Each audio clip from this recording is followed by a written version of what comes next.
Okay, so this is the revolutionary M1 Mac Mini that everyone is talking about. It only costs 64,000 rupees in India and yet comes with the same internal as you get with 1.2 lakh of MacBook Pro. So the question that has to be asked here is, how good are these M1 chip really, and should you go with the M1 MacBook Pro or should you go with this M1 Mac Mini which only cost half the price? Well, this is Manav from TechVisor.com, and Apple claimed that this new M1 Mac Mini offers 3 times more CPU performance, 6 times faster graphic performance compared to the previous generation, and up to 15 times faster machine learning. Wow, I was curious to test all of these claims, but then again, most of the online reviews only talk about benchmarks, render time, and single clip editing. However, in real life use, benchmarks aren't as important and you don't really edit videos in single timeline. Similarly, render time is not as important as the actual fluidity while editing videos. So I finally bought the M1 Mac Mini with 8GB variant and 256 gigs of storage, the cheapest of all, and here's my review of using it after few projects. Along the way, I will also answer some of the questions that I had in my mind before buying this. Okay, so let's quickly see what you get inside the box. And Apple being Apple, it's pretty simple actually. You get the M1 Mac Mini, which is quite bigger and heavier than expected, and then there are a few booklets and stickers. Let's keep them aside. And then a power cable. I like the fact that the power supply is integrated in the Mac Mini body, so you don't have to deal with external brick attached to the power cable. Now, this is a base variant with 8GB of RAM and 256GB of SSD, which costs 64,900 rupees. And we will come to the reason why we chose the base variant. However, you can also double the storage to 512GB and the price will rise to 84,900. Similarly, if you want the new Mac Mini with 16GB of RAM, then you will end up paying 20,000 rupees extra. Now, it's important to note that both RAM and storage are neither expandable nor replaceable. So you might have to consider both of these factors before buying. Now, taking a closer look at Mac Mini, it's quite minimal with the classic silver aluminum body. There's no button in the front, top or either side. Just a tiny power LED at the lower right corner. Now, taking a look at back, there's a power button, 2 Thunderbolt Type-C ports which also supports video output, and a standard HDMI 2.0 port, 2 USB 3.1 Type-A ports. There's also 3.5mm audio socket, and trust me, you will need this. The speakers on this one is awful. And then there is Gigabit Ethernet. And finally there is this AC power inlet followed by a large vents at the rear. Okay, now let's hook it up. Now the idea here is to build a cheap Mac workstation that can edit videos on FCP. So we are hooking up a cheapest monitor and mice that we found on Amazon. And right off the bat, the aspect ratio didn't work for us. And we had some problem connecting the Bluetooth keyboard as well. Nonetheless, this was easily fixed by adjusting the aspect ratio of the monitor to fit the Mac Mini. Although it is worth pointing out that you can connect one monitor going up to 6K in resolution to either the Type-C port or even run a secondary 4K monitor over HDMI. Now, before we see how the Final Cut performs, let's see the journal layout of the machine. Okay, so this machine comes with pre-installed Big Sur and looks exactly like the Intel-based Mac, right down to the pre-installed apps such as GarageBand, iMovies, Pages, Numbers, Keynotes, Apple Music, and all that stuff. Now, let's open them one by one, and yes, all of them loads quite well.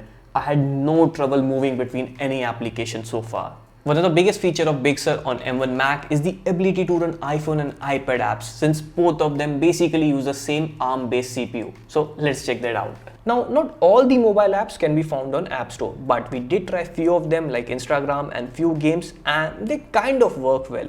Although some of these apps need more optimization to fit the desktop UI, such as resizable windows, keyboard shortcuts, and drag and drop support, etc. Thankfully, there is a small message that lets you know that these applications are not verified for macOS, so that's nice. Another major change in M1 based Mac is that it's the first time in the history of Apple you can run Windows apps on Mac. Yes, without any need of any janky emulators or boot camp. So let's see how it works. You just have to download a tool called Crossover, and then it lets you search for applications, and then you can download them with a single click. You can also select a custom installer. Like here, I have installed Notepad++ and it runs fairly well. But don't push your luck and install heavy games like GTA 5, which is around 40 GB. And even if you try it, it wouldn't be the best experience. I also download Steam and try to play few games, and there is no distinction between Intel based and M1 based Macs, since all of this is brand new and everything that works just works. And there were few frame drops here and there. So far the performance on this machine seems like the hardware is capable, but the software isn't very well optimized for it. So we have to wait and watch how it goes in the long term. Now, the main reason why we bought this Mac Mini is, yes, the Final Cut Pro. We downloaded the 90-day trial of FCP and the Final Cut Pro loaded fairly quickly and runs smoothly. To test its full capacity, we turned off proxies, optimized file and edited our Samsung F41 video. Do keep in mind, all the video footage are in 4K and taken from our Sony a7 III, and the first timeline works smooth AF, much better than it worked on iMac or MacBook Pro. There were no lag while we were setting up the basic timeline. However, things get pretty interesting as we move forward, and we particularly faced 3 challenges. Number 1, the timeline got stuck with multiple layers. Second, the preview didn't work. And third, the music sync didn't work. You know what, Kaushik is the one who edited these videos on Final Cut Pro. So yeah, let's go to him for his summary. Okay, I edit on an iMac 2015 with Core i5 and a 5K display. Initially, when I was editing on the Mac Mini with 2 to 3 layers, the performance was mind-blowing. I was super impressed. But as I moved to increase the layers and started to push the Mac Mini, it's no way close to the iMac. In editing, what I frequently noticed is once the layers get heavier, the timeline starts lagging. And here's a personal example. While editing, I play a song on Epidemic Music on the browser and then quickly switch to FCP and start a video to get a feel of the beats and everything. My iMac can easily handle this multitasking, but Mac Mini was a bit laggy. And Apple, please fix this Bluetooth issue on Big Sur. My Bluetooth keyboard never works on the lock screen. Anyways, first impressions. The Mac Mini or the M1 is not built for a powerful workstation, but if you do simple 2 to 3 layers editing and normal multitasks, this is a bang for buck. So finally, should you buy the new M1 Mac Mini? Well, we bought it mostly for editing TechVisor videos, and since we already have an iMac and a MacBook Pro, I see no reason to spend another 1.2 lakhs for MacBook Pro, especially when we have a monitor, keyboard, mouse and all that stuff already. The only major advantage to get a MacBook Pro or even a MacBook Air is portability and 20 hours of battery life. But for editing machine or even a workstation, these things are not that important.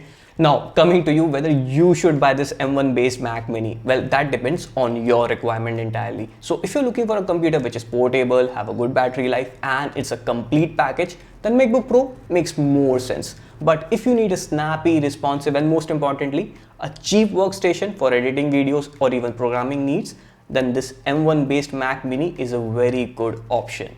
Now, it works just as good and sometimes even better than the editing machines that we have in our studio, like the 1.5 lakhs of MacBook Pro or even iMac. Of course, since it's a first generation device, it is expected to see few bugs here and there with the software, of course, but the optimization will definitely get better over time. However, before I can recommend this M1 Mac Mini to everyone, we will have to edit TechVisor videos on it for next 1 month, and then we will get back to you with the final verdict. So yeah, if you want to see that video, leave a comment as well as subscribe to TechVisor if you haven't already. That being said, it's Minal signing off.